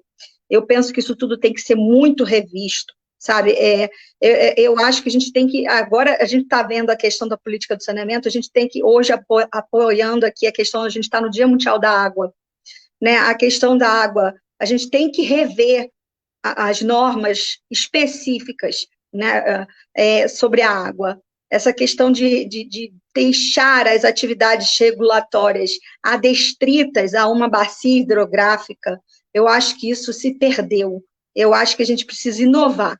Eu vejo um trabalho muito interessante sendo feito na ANA, tá? Só que eu já vejo a ANA muito focada em fazer a diferença dentro do cenário hídrico. Ela ingressar agora no cenário do saneamento me gera um certo temor, porque ela já encontra uma resistência gigante para fazer a diferença no cenário hídrico. Ela faz um esforço, está fazendo um esforço muito grande para mudar essa questão dos comitês de bacia. Isso já é um trabalho que a Agência Nacional de Águas faz. Agora, ela entrar no cenário do saneamento, eu tenho um temor em relação a isso. Eu espero que esse meu temor não se efetive e também apoio que, mais do que nunca, em todos os segmentos de construção de políticas públicas de impacto urbano, seja aberta a fala para os representantes da sociedade civil. Leia-se, OAB, CREA, associações civis de impacto e interesse. Nós temos que contribuir. Nós temos que dar a nossa visão sistemática da realidade urbana. É a fala da sociedade civil. Quem é a sociedade civil? É a tomadora de toda essa infraestrutura que está se buscando criar. Então, assim, eu não consigo ver construção de políticas públicas dissociada da representatividade da sociedade civil. O próprio marco regulatório foi aberto a todos os representantes, né, do segmento público e privado do saneamento básico, né, as associações públicas, né, as associações privadas, a favor e contra, né, foi amplo o debate, foi gigante, foi cansativo, mas democrático. Então, assim, em relação às normas regulatórias e todo o trabalho que a ANA vai fazer agora por diante, né, na plena execução do marco, eu não penso que tem que ser diferente, né? Essa abertura na participação da sociedade civil tem que ser franca e aberta para uma construção conjunta. E sim, né, mais do que nunca, né, eu faço parte da comissão do Conselho Federal da OAB, né, de saneamento, sustentabilidade e recursos hídricos, né, e nós já fazemos, uma orientação, né, do Conselho Federal, da Comissão de Saneamento, para que todas as OABs, né, regionais, estaduais, né, elas tenham a comissão de saneamento, exatamente porque muitas dúvidas virão. Muitos impactos virão, muitos conflitos de interesse virão, né? Eu penso que não tem como ser diferente a participação da sociedade civil, OAB, CREA, entidades organizadas, né, com propósito na pasta de saneamento, recursos hídricos, não pode ser diferente. O que eu vou te pedir, Rosa, é para você perguntar novamente o final da sua colocação, porque picotou para mim também. A minha internet não está muito legal, eu tive que vir para o celular, faço parte aí da população brasileira que sofre com a internet todos os dias. Nós todos, Luciana, nós todos estamos sofrendo com a internet. Nós todos. Fernanda, eu vou deixar contigo a palavra, eu só queria falar uma coisinha, Luciana. Você tocou num assunto que é exatamente o meu medo, No ano 2002, mais ou menos, eu montei a legislação hídrica das cidades que compõem o Comitê de Bacia Hidrográfica do Piracicaba, Capivari e Jundiaí. E eu vi de perto como é que funcionava. E depois eu vim a fazer parte, né, como ouvinte, apenas porque eu era o presidente da Comissão de Meio Ambiente da 11ª subseção da OAB de São Paulo. Então, eu vinha fazer parte do Comitê de Bacia Hidrográfica do Rio Mogi Guaçu. Então, eu entendo o que você está falando, e é exatamente essa a minha preocupação. Mal dão conta, literalmente mal dão conta. Como é que vão pegar essa questão agora de saneamento? Então, isso realmente é o meu medo. Esse era o foco das perguntas que eu fiz agora nesse bloco. Fernanda, a palavra é sua, bem. Eu acho que o doutor Assetti colocou esse tema no final para terminar com a maior polêmica, né? Com um ponto aí de colocou fogo no parquinho, como falam. Eu cheguei a ver uma live da própria Ana, que ela falava a respeito disso, de como eles pretendiam implementar essa nova atribuição, né? Eles falavam, porque, querendo ou não, eles eram eminentemente técnicos, tinha uma parte política para você conseguir implementar as questões, mas não era política num nível nacional. E agora eles, além de uma participação política, eles vão ter uma questão econômica também. Então, eles vão precisar ampliar bastante o rol de áreas e pessoas que trabalham. A própria Ana, eles falaram a respeito de concursos públicos e até alguns cargos comissionados. E aí, nesse ponto, eu acho que a gente volta para o que a doutora Rosa falou anteriormente, na questão anterior, que é a nossa única saída realmente é a cobrança, como sociedade civil, a cobrança do próprio Estado, dos diversos órgãos do Estado, para que essa regulação se dê da melhor forma perfeita, porque é isso, vai ser uma briga de interesses, e eles vão ter que lidar com isso da melhor forma possível, né, principalmente a gente volta também por uma outra questão que é sempre a mesma, que é o Brasil tem dimensões continentais, e as regras vão ser nacionais, querendo ou não, as da Ana vão ser nacionais, então eles vão ter que ter essa dimensão. Eu acho que esse é o principal desafio, estabelecer diretrizes importantes, mas sem inviabilizar as características regionais de cada estado, de cada município, principalmente essa questão do saneamento. Mas eu acho que é um desafio bem grande, e para isso, assim, na minha opinião, a única forma que eu vejo de ela conseguir implementar isso seria ter representantes dos diversos municípios, dos diversos estados, do interesses das próprias empresas que pretendem participar de licitações, da Câmara Legislativa, uma participação plural para elaborar essas normas, porque eu acho que só com representatividade dessa forma é que pode se tornar possível fazer algo que seja funcional, assim, que realmente dê um norte nessa questão. Muito bem, Fernanda. Muito bem, é isso mesmo. A preocupação que nós temos que ter é como será essa representatividade. Esse ano nós temos eleição da OAB, final do ano, né? Nas sessões, nas subseções, e também depois no Conselho Federal, né? Que é de forma indireta. Não sei se vai ser alterado isso, enfim.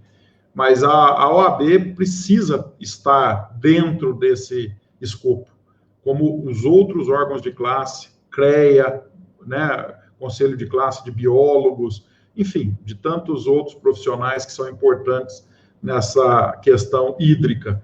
Então, eu concordo com você plenamente. Nós precisamos estar, sim, envoltos nesse debate, nesse tema, porque senão os municípios não conseguirão caminhar. Eu quero aqui pedir desculpas. Eu percebi agora há pouco que existem 2 Olívias postando na nossa live, e eu estava aqui fazendo a maior confusão, achando que era uma Olívia só. Então, eu peço desculpa para as 2 Olívias e agradeço muito a postagem que ambas fizeram. Então, a Olívia Borges, né, fazendo mais uma postagem, olha, o fiel da balança será a racionalidade econômica e a segurança jurídica, com atuação conjunta dos diferentes entes federativos, reguladores, operadores públicos e privados. É a pura verdade, é só aí que nós teremos segurança jurídica. A Andressa, Andressa, um abraço para você, querida. Concordo plenamente com a Luciana, também tenho receio em relação à participação da Ana. Mais participação da sociedade civil é necessário, lógico, é por aí mesmo. Minhas queridas, nós vamos agora para a parte final. Eu vou pedir para vocês, vou deixar a palavra livre para vocês também, ao final, aí já se despedirem, e depois eu fico no final me despedindo também, mas infelizmente nós já estamos a 1h40 com essa live, passa rápido, e nós temos aí um tempo curto, né? Nós não podemos extrapolar, porque a Abrabs e a Unibs nos deixaram aí entre 1h30 e 2 horas no máximo, então nós já estamos com o tempo praticamente esgotado. Então, eu vou deixar com a doutora Rosa. Doutora Rosa, eu quero de antemão agradecer e deixar a palavra a ti, da mesma forma já agradecendo a doutora Luciana, a doutora Fernanda. Por favor, façam as considerações finais e depois retornem a mim, que eu fecho essa live nossa, que foi brilhante. Doutora Rosa, a palavra é da senhora.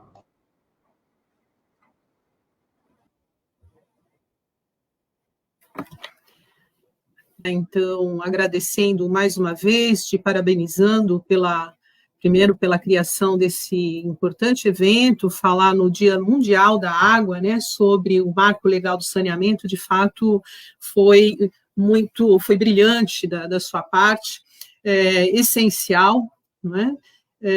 Infelizmente, são temas que, na verdade, eu costumo dizer que alguns temas, atualmente, eles merecem uma reflexão diuturna, né? E eu acho que falar de água, falar de meio ambiente, né, falar de responsabilidade social atualmente tem sido desses temas que a gente precisa repeti-los incansavelmente, né? Eu acho que nós estamos no momento que falar o óbvio, ele tem que ser diuturnamente também, porque muitas questões a gente imagina, olha, mas falar que precisamos ter saneamento básico no Brasil inteiro, de ponta a ponta, me parece uma coisa óbvia, né? Mas não é óbvio, porque não temos, né? Conforme tudo aquilo que a gente expôs aqui. Então, parabenizo, agradeço, e quero deixar aqui uma reflexão, uma mensagem, né, que, apesar de tudo, outros meios estão sendo criados para que a gente tenha uma melhor regulação, né, de tudo em relação a produtos e serviços mais sustentáveis, as práticas de inclusão social.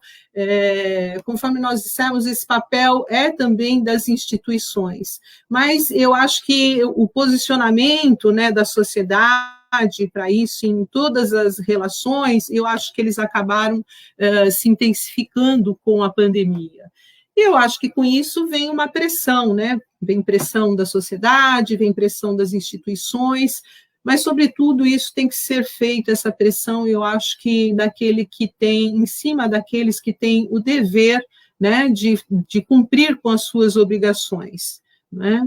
E eu gostaria de ressaltar a agenda ESG, né, que ela é concreta no mundo, esta evolução ela não é diferente no Brasil, e esta demanda ela envolve muitas providências, né? Ela não é uma agenda fácil, já não era antes, sem a pandemia, e com ela, tocar essa agenda, ela exige cada vez mais capacitação da alta liderança, né? Porque os investimentos nas empresas, e aí eu acho que é importante a gente deixar isso aqui registrado, porque as empresas privadas que prestarão esse importante serviço, dar em conta meio ambiente, responsabilidade social, as atividades da companhia, dentre outros inúmeros critérios, né? E com isso, talvez seja um norte, né, na regulação do saneamento, porque se tudo isso terá que ser visto, né, pelos stakeholders, pela alta liderança, terá que haver maior governança, porque esses princípios ISD já é uma realidade, né, no mercado financeiro e não é diferente no capital brasileiro. Eu creio que a gente terá um impacto para o bem, né, no nosso meio ambiente e no nosso planeta. Então, deixo aqui essa mensagem, agradecendo novamente. Muito boa noite a todos. Ainda estou buscando. Doutora Luciana. Obrigada, professor. Mais uma vez eu agradeço o convite para participar desse encontro. A professora Rosa, que adorei, professora não, a colega Rosa, com a Fernanda, tive a oportunidade de conhecer também. Gratidão, professor, pelo convite. Agradecendo todos que participaram conosco hoje à noite, né, em especial o pessoal do Instituto que fez presente. Uma das Olívias, professor, tá? Olívia Borges é diretora do Instituto, querida, grande advogada militante na área de saneamento básico, uma especialista na área, uma profissional top, maravilhosa, inclusive, já fazendo o merchan aqui, que teremos uma live do Instituto Agenda Urbana na quinta-feira, dia 25, às 19 horas, falando da atuação da mulher, grandes mulheres que atuam no cenário de saneamento e fazem a diferença nessa realidade do Brasil, né, com a nossa intervenção positiva nessa agenda, né, exaltando aí o mês da mulher, a gente está trazendo essa pauta na quinta-feira às 19. Falar também de saneamento, para mim, é realmente provocar uma reflexão da necessidade que temos de mudar o status quo, né? Da forma que está, não dá para permanecer. Sou da teoria, sempre falo isso, todos que me conhecem, da teoria do feito do que o nada feito, sou da visão do copo meio cheio, então acredito que, como toda boa política pública de alcance nacional, ela vai ter os seus enfrentamentos naturais.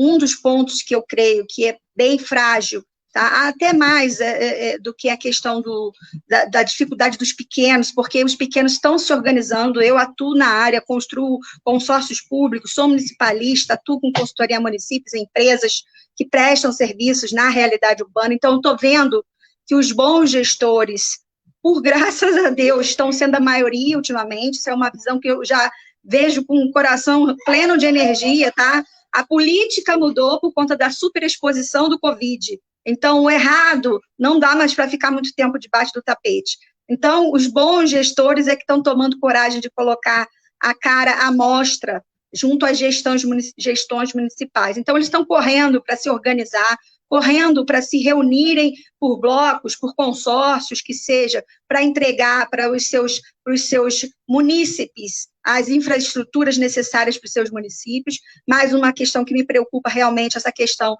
da regulatória. Então, a participação da iniciativa, dos representantes da sociedade civil.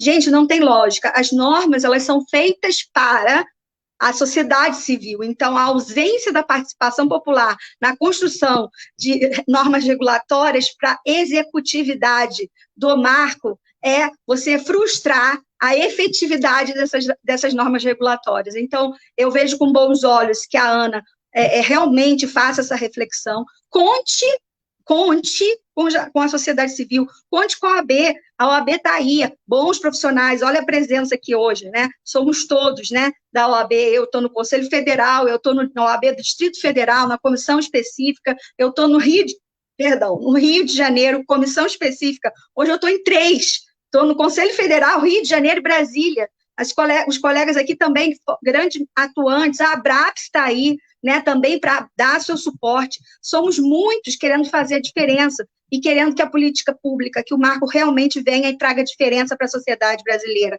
Nós precisamos de saneamento, nós precisamos de segurança hídrica, nós precisamos entregar infraestrutura humana para a sociedade civil. Mais uma vez, gratidão, professor, uma ótima noite a todos. Fernanda, a palavra é tua. Primeiro, eu queria agradecer por por ter participado dessa live, eu aprendi muito. Foi muito importante participar com profissionais tão qualificadas e tão atuantes dentro do âmbito do saneamento. Eu acho que a gente aqui chegou a uma conclusão final, que acho que posso dizer que é de todos, que é essa questão da participação, que nós precisamos participar ativamente, cobrar quem deve ser cobrado, que nem o doutor Assetti lembrou, não só o Ministério Público, não só os gestores municipais, mas os vereadores também, né? Porque, às vezes, a gente esquece quem a gente tem que cobrar, quem a gente pode cobrar, né? Então, é importante, principalmente para nós, advogados, que temos esse conhecimento, até organizar formas de atuação e cobrança e mobilizar, porque nós temos que estar envolvido diretamente. Esse também é um problema nosso, né? Porque quando a gente fala muito dos problemas dos municípios pequenos, mas independente da gente estar em São Paulo, os municípios pequenos também são o nosso problema, porque é isso, um dólar que não foi investido não volta 4. Então, isso tem uma consequência para todos. Acho que é importante também nós pensarmos nisso, numa união, assim, de pensarmos que isso precisa ser resolvido no país inteiro. Para nós que moramos nos grandes centros, no dia a dia, a gente não tem tanto acesso a essa falta de saneamento, mas essa é a realidade da maior parte dos brasileiros e afeta diretamente a nossa vida, por mais que a gente se esqueça disso. Então, eu acho que o ponto é esse agora. Agora vai se construir, vamos dizer, um novo caminho, né? Pelo menos aí com a nova atuação da Ana na questão do saneamento, e agora é um momento importante para que a gente construa esse caminho de uma forma boa.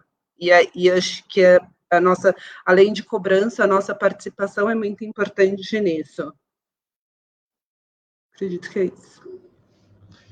Muito bem, muito obrigado pela finalização que as 3 colegas deram, porque foi fantástico. Eu acho que eu não poderia encerrar de forma igual ao que vocês falaram, porque foi muito bom.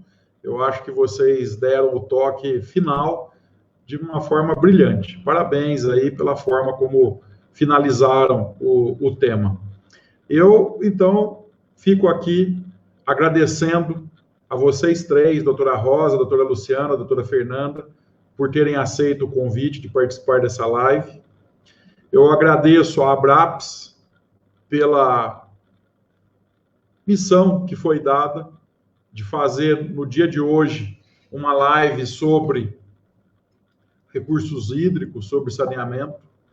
A Unibs, por ter feito esse convite a nós, recebendo, né, a Abraps, recebendo a equipe Abraps em sua plataforma, em seu domínio, para que pudéssemos falar sobre um tema tão importante para o Brasil. Eu quero agradecer a toda a equipe da Unibs, a toda a diretoria da Unibs, por sempre acreditar nesses temas e sempre acreditar na gente, sempre acreditar na Abraps.